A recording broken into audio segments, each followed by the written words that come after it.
Hi, this is Dr. Anita with another diamond moment. The diamonds of our lives are produced through time, heat, and pressure. And it's time to utilize what we've been through in order to become what we always wanted to become.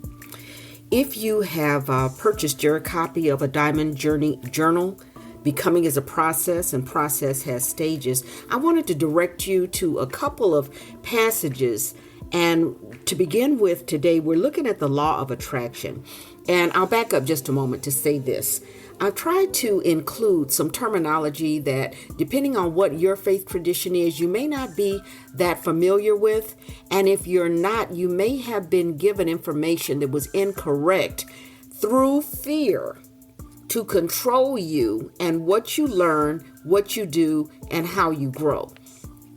On the past few episodes, we've been talking about the fact that our belief system, our faith tradition, has been manipulated in order to bring about the control of one group over another.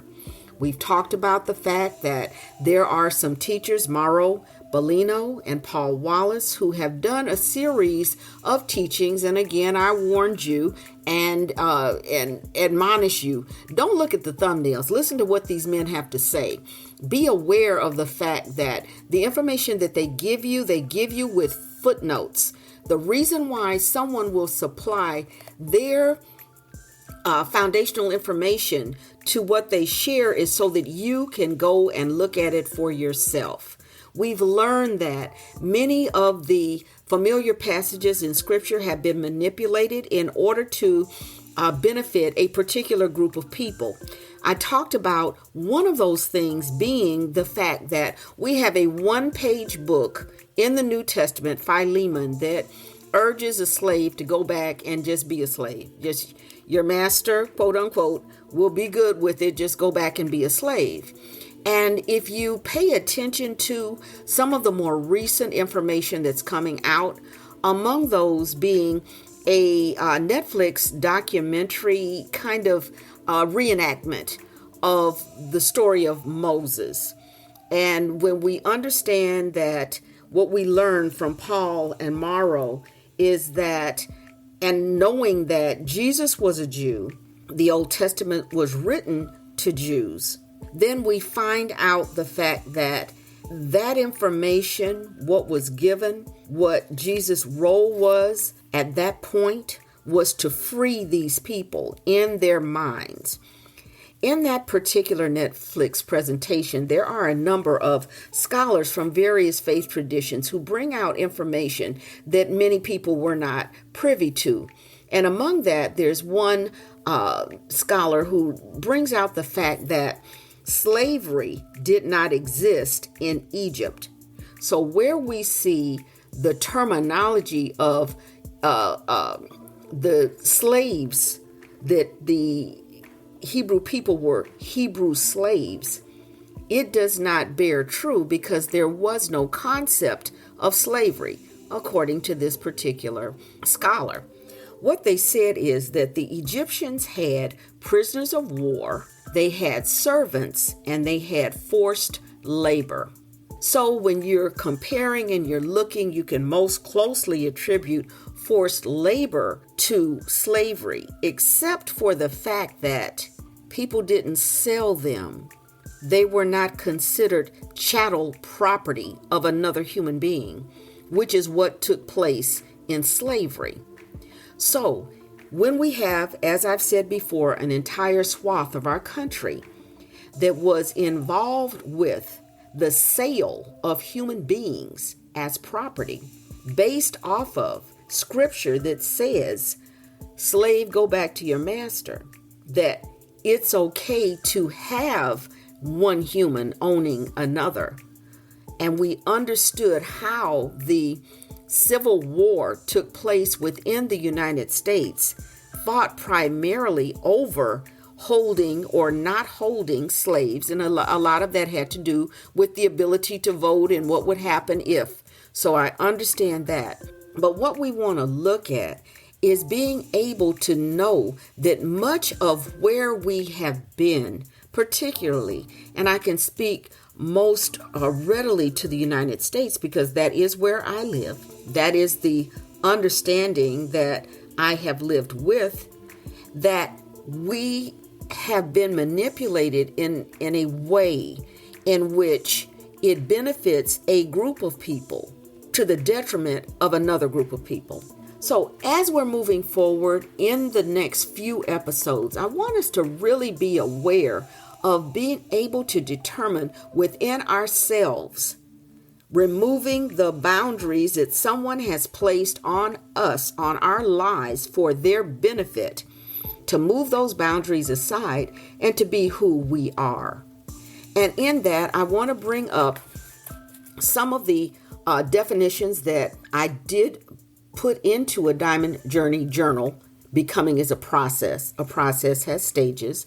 Again, for some whose foundational beliefs have not included definitions of this type, that if you're reading just quote unquote a regular book that many Christian people read, you may not get any of this terminology, any of this mindset, because it had been taught if you look around, you're going to hell. If you question anything, you're going to hell. So I wanted us to look at, number one, the law of attraction. And I want to make this real easy, real simple to understand. And that is basically that you attract what you are, not what you want.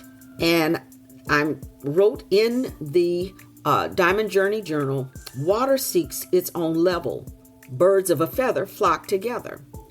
You attract what is reflective of who or what you are.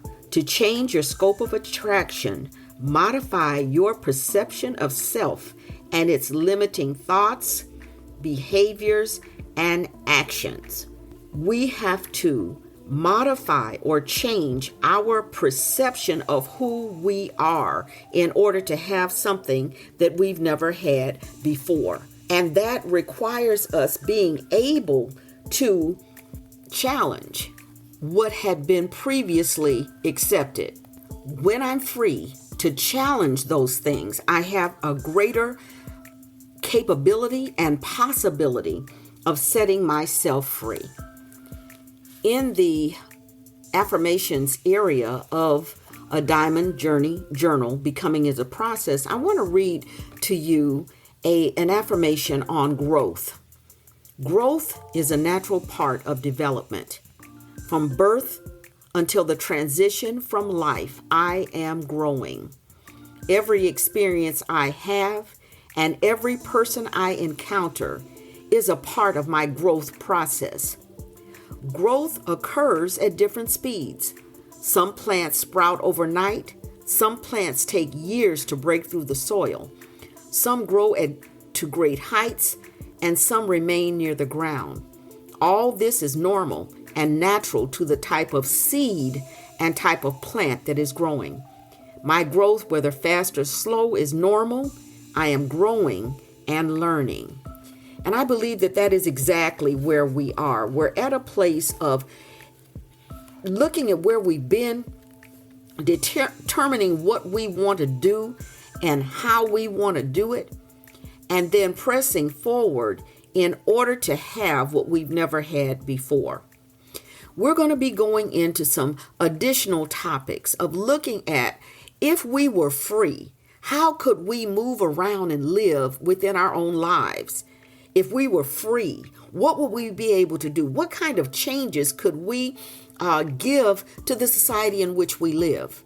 I hope that you have not followed the broadcast so long that you've never stopped and looked at, what do I do when I get healed? As I'm healing, as I'm growing, as I'm developing, I surely hope that you have not thought that you would be in this ongoing process of becoming forever and never reach a point where you can move to another level, another platform to where you want to be, another plateau.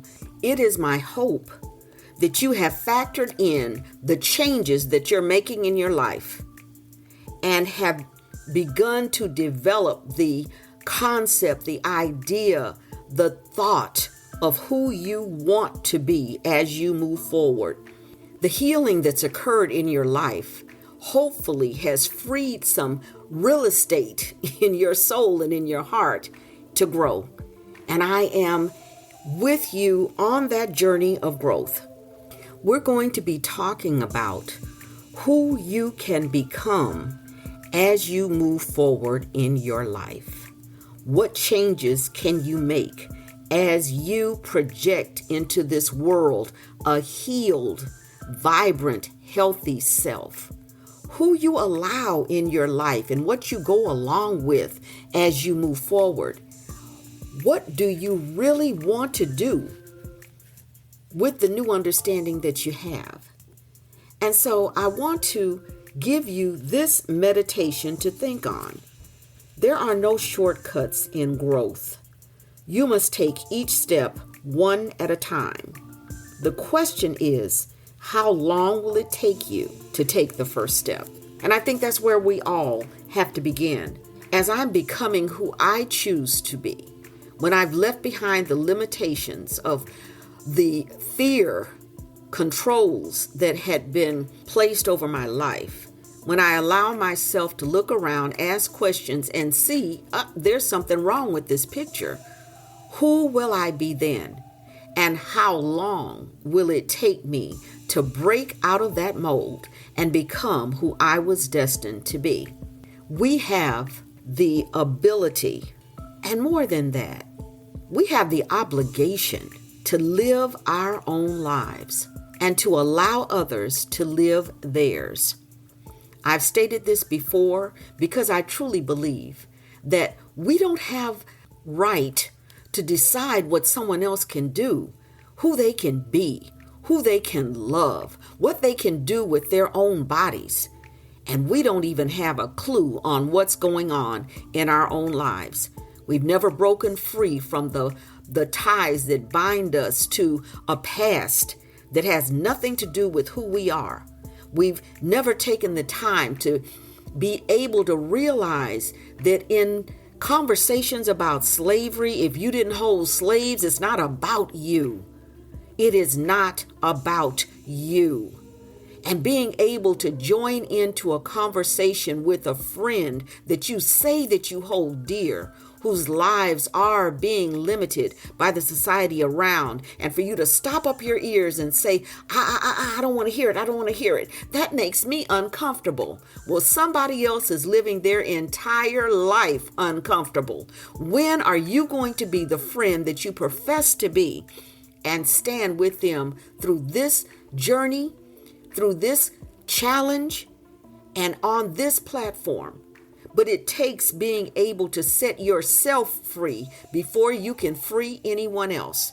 That's the reason why we've taken so much time to go through the spiritual side of things, to bring out the fact that there is information that you as an individual can study and become familiar with to know how to rightly discern the word of truth, to be able to make the decisions for your life that give you that life more abundantly, that allow you to have a level of acceptance for anyone and everyone, and to stop judging people who don't look like you. If you don't have the ability to die their death, you have no right to try and live their lives.